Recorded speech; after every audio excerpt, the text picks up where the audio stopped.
Olá, sejam muito bem-vindos a mais um episódio do podcast do Centro Mackenzie de Liberdade Econômica, o think tank acadêmico da Universidade Presbiteriana Mackenzie, em parceria aqui com o Núcleo de Produção e Desenvolvimento Acadêmico. Eu sou o Pedro Henrique Bento Amodeu, eu estou aqui com a Maria Natália. Muito bem, somos alunos aqui do Mackenzie e estamos com dois convidados muito especiais hoje. O professor Ulisses Ruiz de Gamboa, do MacLiber e da Associação Comercial de São Paulo. Seja bem-vindo, professor. Obrigado pelo convite.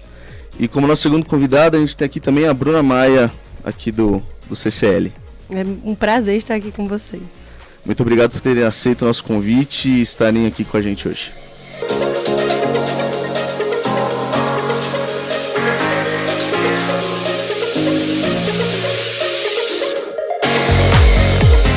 O tema desse episódio é algo que afeta diretamente o nosso bolso, a qualidade de vida aqui dos brasileiros. É algo que está crescendo desde o terceiro semestre de 2021. Vamos conversar um pouco sobre a relação entre inflação e o desemprego e como isso afeta a vida dos brasileiros, né?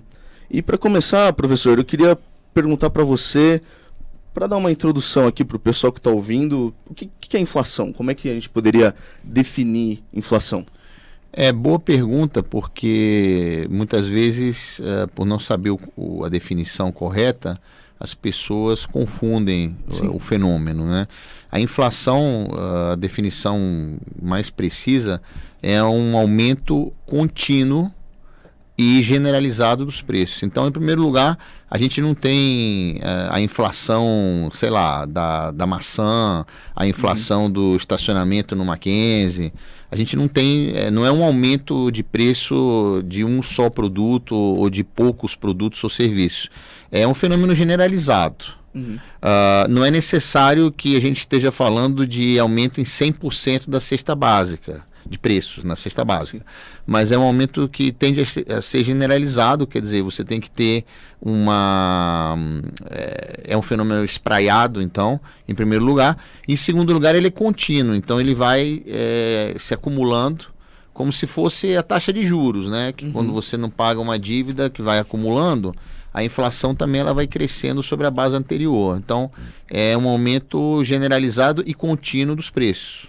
Perfeito. E ele está relacionado diretamente com alguma atividade do governo, necessariamente, ou não? Você tem três fontes básicas de inflação. Você tem a inflação de demanda. Por exemplo, a gente pode pegar os Estados Unidos, né? Eles têm as duas primeiras que eu vou falar.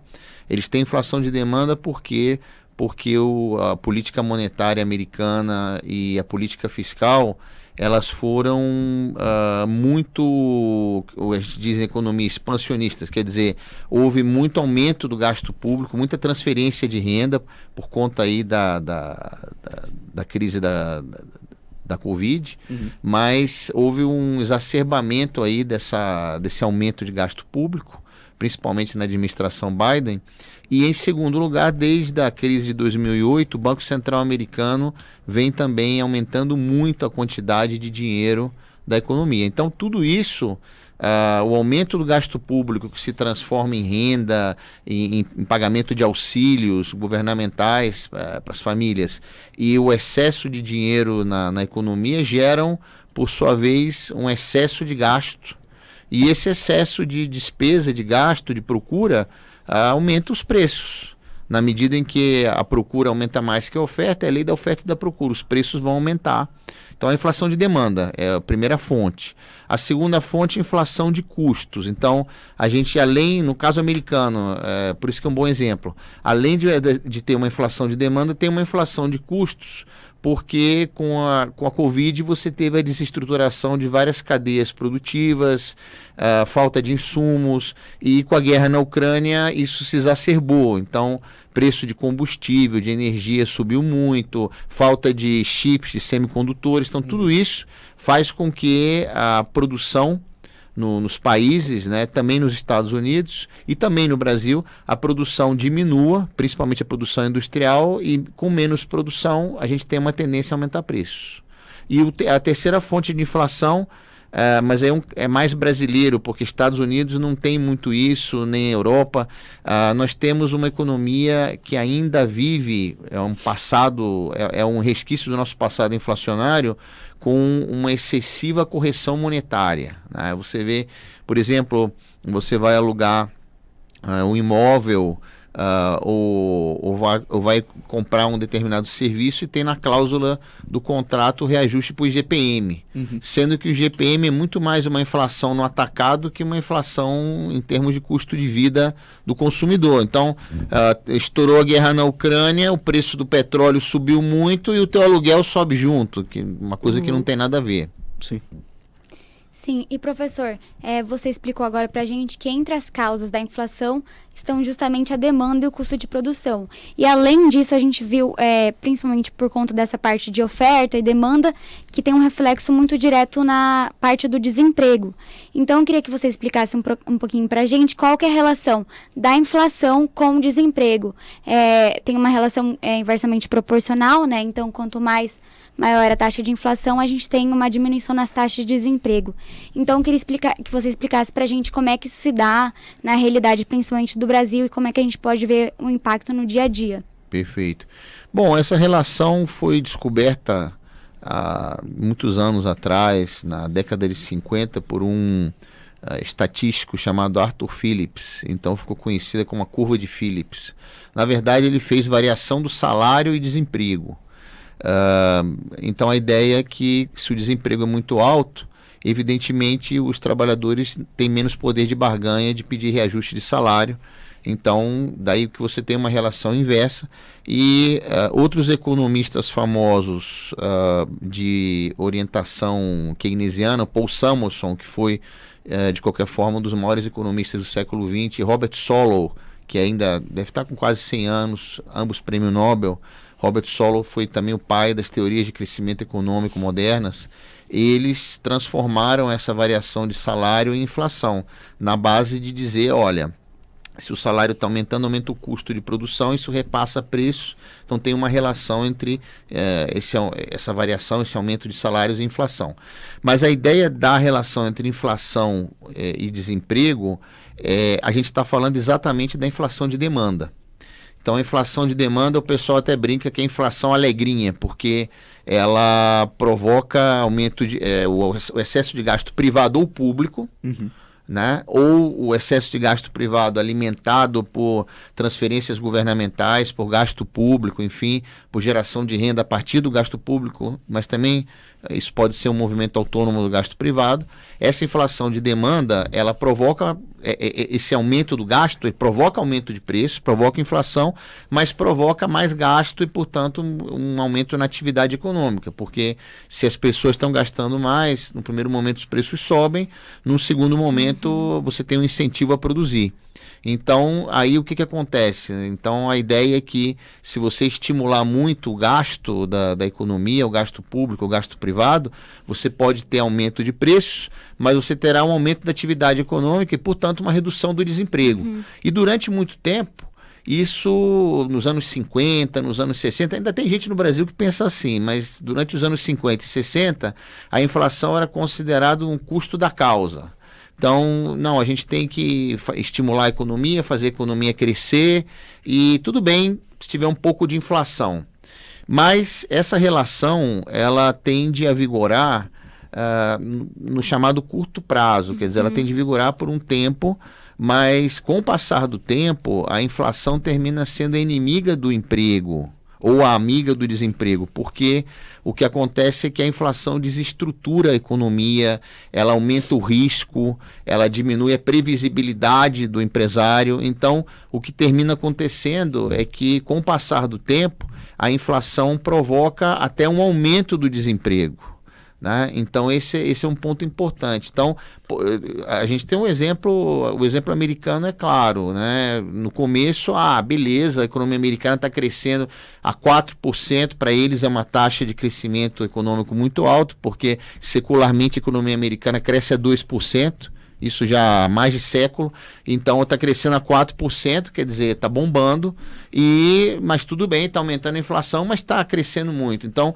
isso que está acontecendo lá agora é um claro fenômeno de inflação de demanda. Você ter, por exemplo, o McDonald's oferecendo dinheiro para as pessoas, pagar para as pessoas se inscreverem no processo de seleção.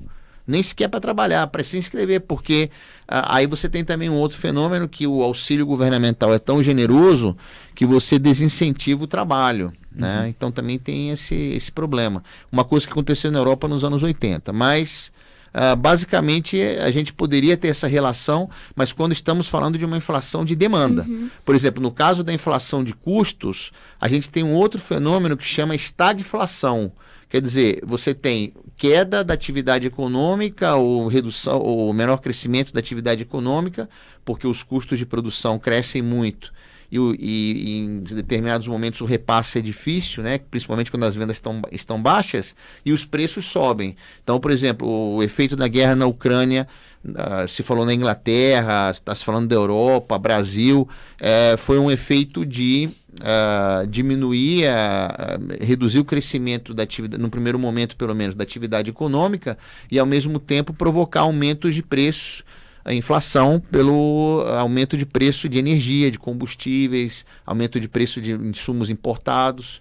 Então aí você está no pior dos mundos, porque você não tem a parte boa, que é reduzir o desemprego. Você tem mais desemprego e você tem mais inflação.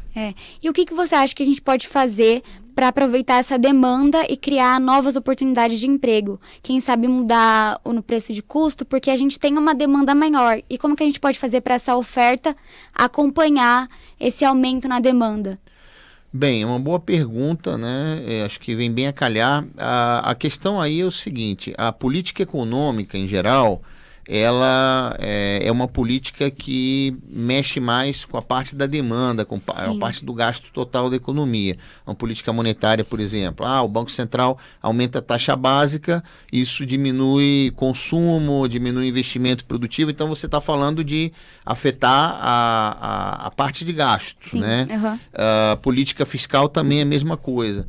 Então, na verdade, o que a gente tem que pensar, no caso brasileiro, né, mas eu acho que é de uma maneira geral, é exatamente o que você está falando, como você faz para aumentar a produção. Sim. E uma coisa que é muito importante aqui no Brasil é a questão da produtividade. Como você aumenta a produtividade da mão de obra brasileira, que hoje em dia é baixa, né, que tem caído. Então, o fator essencial é educação, o chamado investimento em capital humano, né? A educação, ela é um fator de aumento da produtividade. Você reduzir a burocracia, você reduzir, inclusive, a burocracia em geral dos negócios, mas em particular a burocracia que ainda existe, por exemplo, para você patentear uma invenção. Né? Você demora muitos anos para patentear uma invenção. Outro fator que tem que ser considerado, a falta de crédito para a produção. Ninguém está falando aqui de crédito necessariamente para consumir, mas falta crédito para produção, para inovação, apesar dos investidores anjos, apesar de alguns incentivos, falta crédito para o microempresário, falta crédito para aquele que tem uma ideia, que é o inovador.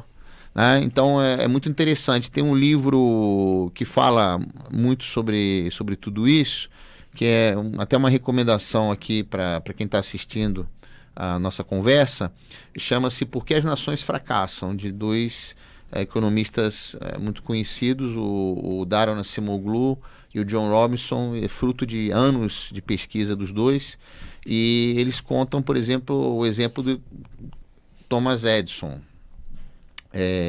que era um menino pobre e tem centenas de invenções importantíssimas. E por que ele conseguiu isso? Porque ele teve acesso ao crédito. Porque na época dele já tinha muitos bancos e muitas instituições que financiavam uma pessoa que quisesse fazer inovação. Então isso é uma coisa muito importante. Então, reduzir a burocracia.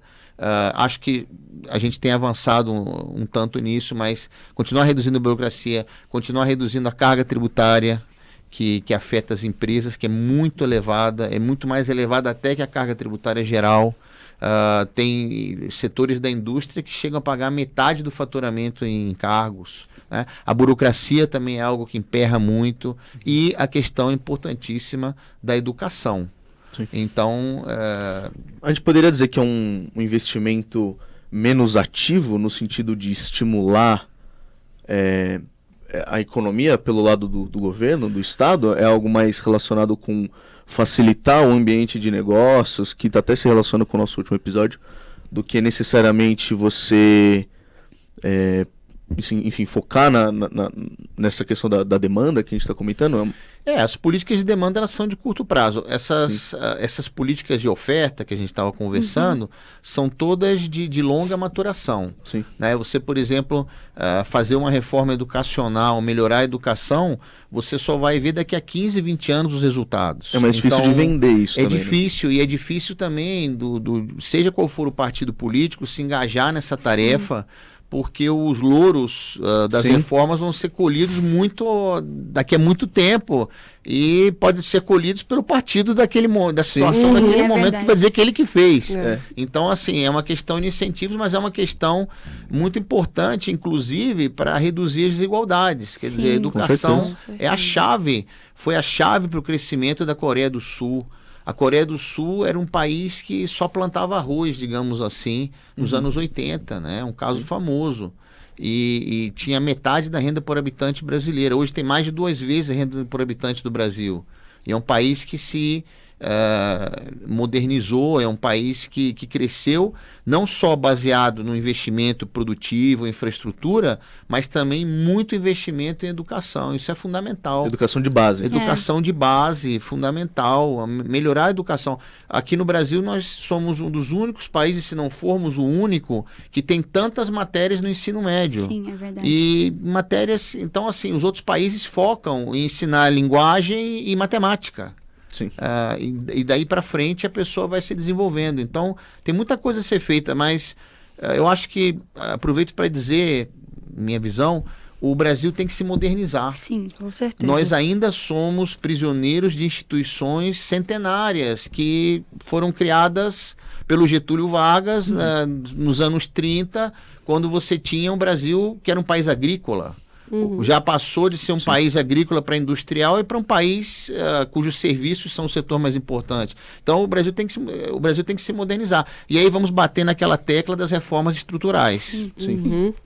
Ainda que a gente tenha uma geração muito engajada nessa parte da economia, né? Que estuda esse lado do empreendedorismo, que busca se inovar até por essa questão de competitividade, o custo Brasil, e tem uma geração forte aí. Então, ainda temos uma ponta de esperança e acho que está crescendo bastante. O futuro do Brasil são vocês, a juventude, né? A minha geração talvez tenha fracassado nessa tarefa, mas você tocou num ponto bem interessante, havia até culturalmente uma carga muito negativa contra, antigamente, o empreendedorismo, a empresa. Até hoje é meio feio você falar que você quer lucrar, que o objetivo da empresa é o lucro. Né? Você pega muito livro de administração, aí você vê o capítulo Objetivos da Empresa. Você procura o lucro, não tem. Não, o objetivo da empresa é satisfazer necessidades, é gerar emprego. É Madre Teresa de Calcutá. Mas a empresa privada, a força motriz é o lucro. E não tem nada de errado nisso. Não tem nada de errado, não tem nada de feio, nem condenável, né? Ao contrário, claro que a empresa satisfaz necessidades, gera empregos, tem uma função social de estabelecer convivência entre as pessoas, mas a força motriz, a sobrevivência da empresa é o lucro. E não tem nada demais, mas havia uma carga muito negativa, antigamente, ideológica, contra essa ideia de empreender, de lucrar, e eu acho que isso é ruim para a economia, porque o microempresário, né, a possibilidade de você ter um microempresário, muitas vezes, inclusive, é um fator de inclusão social. Sim, com certeza. Nossa, quem mais entende de uma atuação na economia do que quem está lá direto todos os dias, né? Desbravando. São os mais interessados, né? Sim. Não, com certeza. E, professor, nessa toada das reformas estruturais, né, o Banco Central está cada vez mais independente, né, de influências políticas, né? E falando agora sobre essa atuação do Banco Central, linkando ali com a inflação, como é que ele lida com a inflação? Você comentou um pouco sobre a taxa de juros, mas na prática como é que é essa questão? Tem apesar de eu ter falado aqui da independência, tem alguma certa influência do governo na atuação do Banco Central? Como é que é isso? Perfeito. Olha, assim, vamos estabelecer o seguinte, né? A autonomia do Banco Central significa que ele não fica descolado do governo. Tá? Sim, claro. Não, é bom dizer porque esse termo aqui no Sim. Brasil é mal entendido, sim, né? sim, com certeza. Ele não fica descolado do governo, nem ele fica a serviço dos bancos, não se trata disso. Se trata de uma independência em termos técnicos, em termos do uso do principal instrumento, que é a taxa básica.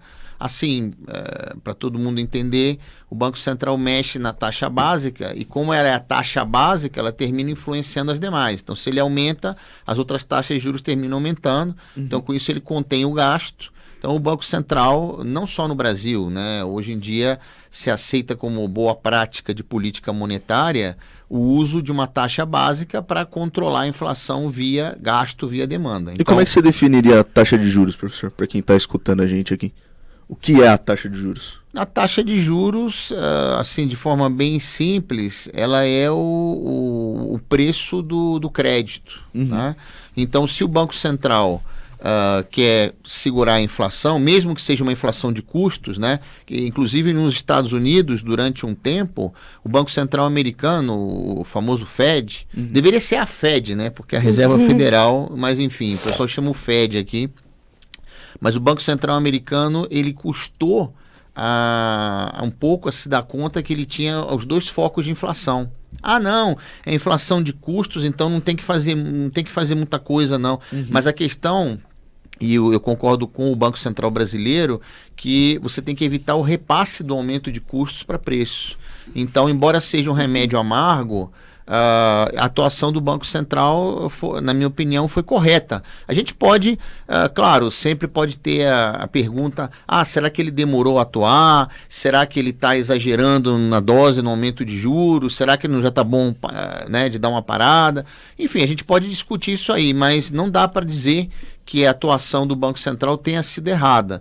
E já que vocês estão falando na autonomia do Banco Central, uma coisa muito interessante que eu tenho observado é o seguinte: nós estamos em plena etapa de eleições presidenciais, né? Sim. E de uma maneira geral, obviamente, a gente tem naturalmente uma incerteza política. Sim. Isso, toda eleição presidencial traz uma incerteza política.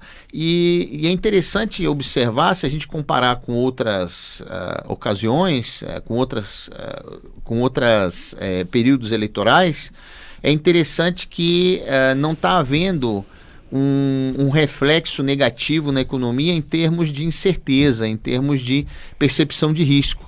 E eu acho que isso tem muito a ver com a autonomia do Banco Central, porque antigamente, mesmo que não mudasse o presidente, quem vai ser então, né, se o candidato A ganhar, quem vai ser o B, quem vai ser o presidente do Banco Central? Como vai mudar a política monetária?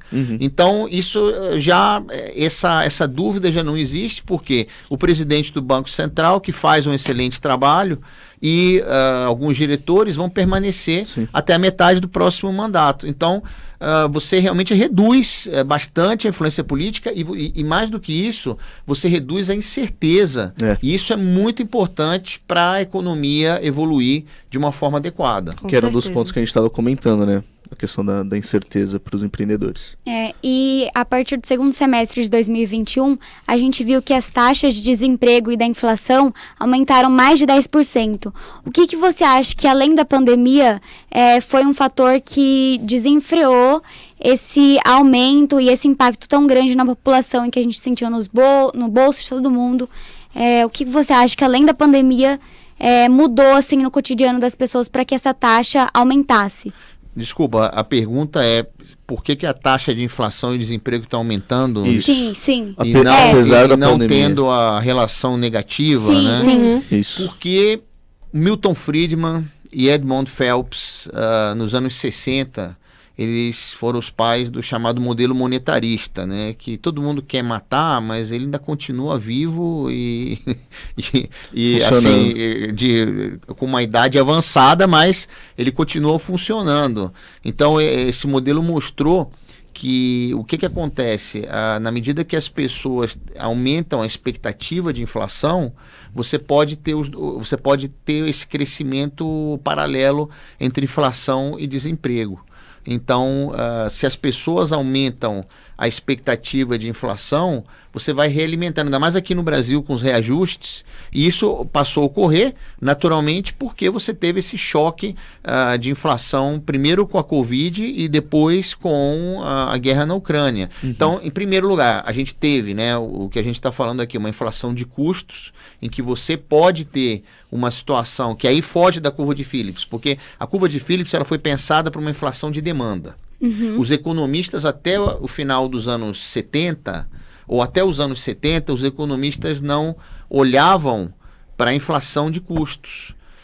Eles olhavam sempre para a inflação de demanda. Então, a curva de Phillips, ela, por definição, ela está baseada numa ideia de inflação de demanda. Inflação de custos já tira da jogada a curva de Phillips, como a gente está acostumado a pensar, essa relação inversa entre inflação e desemprego. Agora, mesmo você ainda mantendo a curva de Phillips, porque, por exemplo, nos Estados Unidos, ou até no caso brasileiro, na verdade, o que você está perguntando, você teve também, por outro lado, produto do que aconteceu, naturalmente um aumento das expectativas de inflação, né? Porque a gente viu aí o resultado acumulado do IPCA chegar a mais de 10%, né? Ano passado já fechou num nível também muito alto, então cresceu sobre um nível já muito alto. Então, naturalmente, que as expectativas de inflação agora estão cadentes, mas elas estavam aumentando. E isso gera uma realimentação da inflação. E no caso, a curva de Phillips,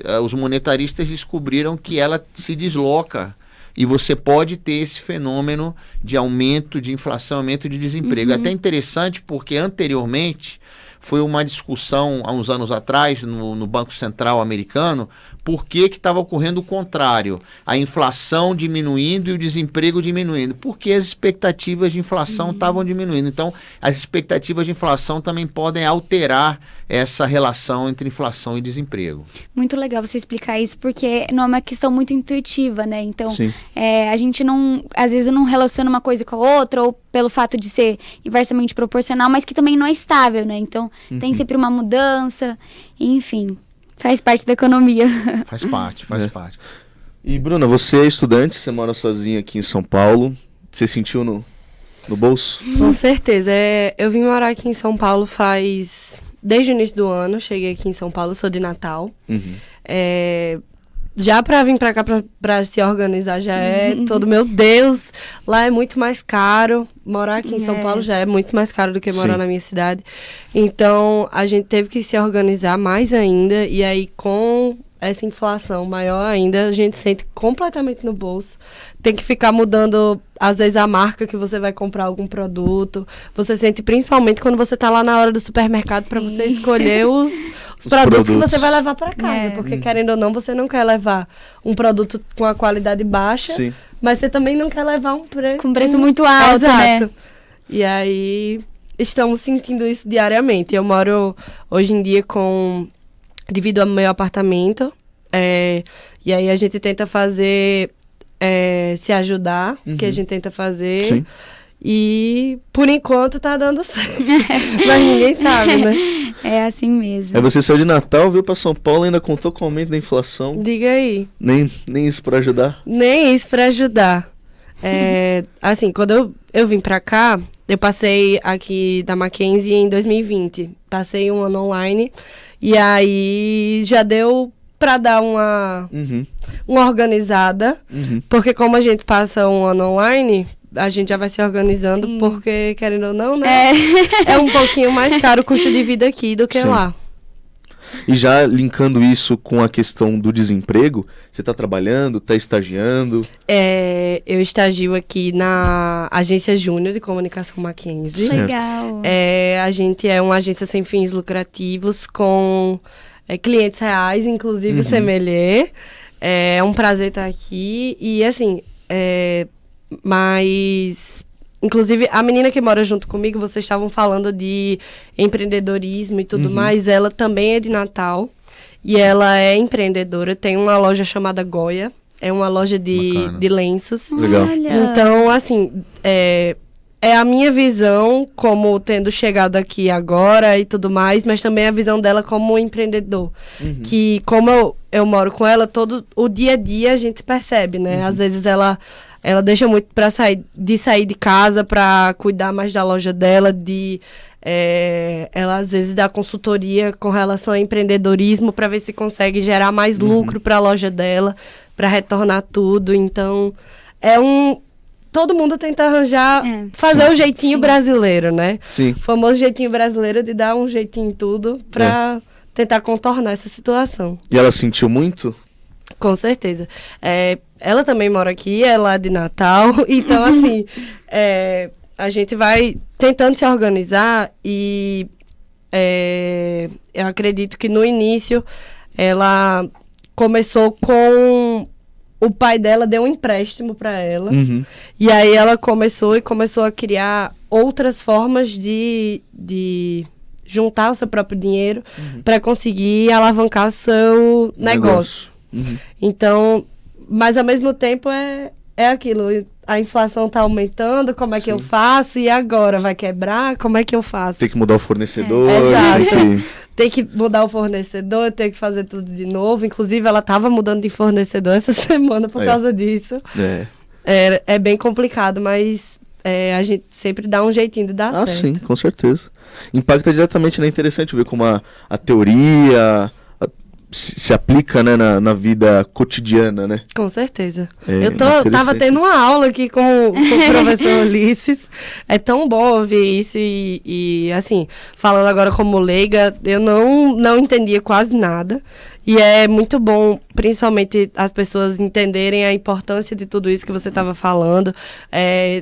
Aqui eu acho esse podcast muito importante para todo mundo, não só o pessoal do Centro de Liberdade Econômica. E é uma vivência que todo mundo passa, bate no bolso de todo mundo. E acho realmente muito, muito, muito importante conversarmos sobre isso. Com certeza. E aí, professor, para ir finalizando aqui, você tem alguma perspectiva aí para o futuro com relação à inflação, desemprego, no Brasil, falando de Brasil especificamente? Ou depende muito das eleições? Não sei. Vamos colocar aqui a bola de cristal. Mas, olha, esse ano a inflação já está, como era previsto, a inflação já está arrefecendo, né? A expectativa é fechar o ano num nível bem mais abaixo, em um dígito, né? Houve uma ajuda aí de desonerações de combustível, mas de qualquer forma também, principalmente agora no segundo semestre, vai ficar mais visível o efeito do aumento da taxa de juros sobre o gasto, né? Embora a gente tenha também um outro efeito que é a expansão do gasto pelos auxílios governamentais. Sim. Tá? Já dá uma esperança. Mas de qualquer forma, a inflação ela não saiu do controle, né? Isso é importante dizer. Como eu disse, o Banco Central tem atuado corretamente. Pode-se discutir se a dose foi muito forte ou se demorou muito, mas ele foi na direção correta em evitar o repasse aí do aumento de custos para o aumento de preços. Então, a perspectiva para a inflação, a gente vai ter esse ano a inflação fechando aí, eu acho que em torno de mais ou menos 6%, 6,5%.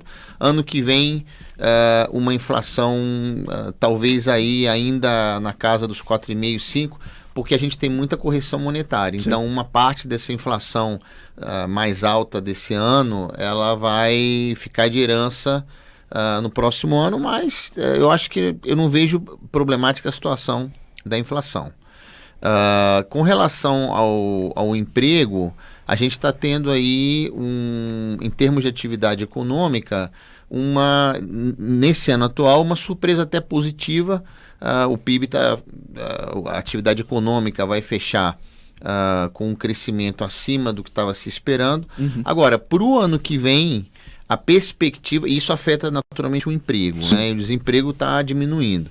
Mas para o ano que vem, até o momento, pelo menos em termos de crescimento econômico, as expectativas são baixas, porque aí voltamos na nossa conversa, né? Porque, na verdade, a economia brasileira, de certa forma, eu acho até importante, dada o momento, digamos, pós-pandemia e toda a crise econômica que levou muita gente, inclusive, a morar na rua. Então, assim, não dá para dizer que um auxílio de renda, uma transferência de renda não seria importante agora.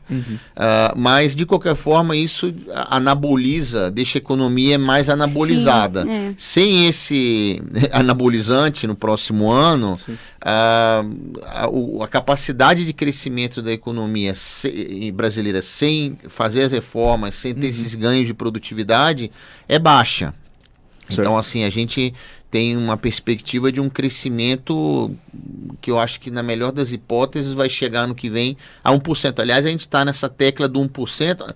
O pessoal está prevendo menos até, está prevendo 0,5%, 0,3% ano que vem.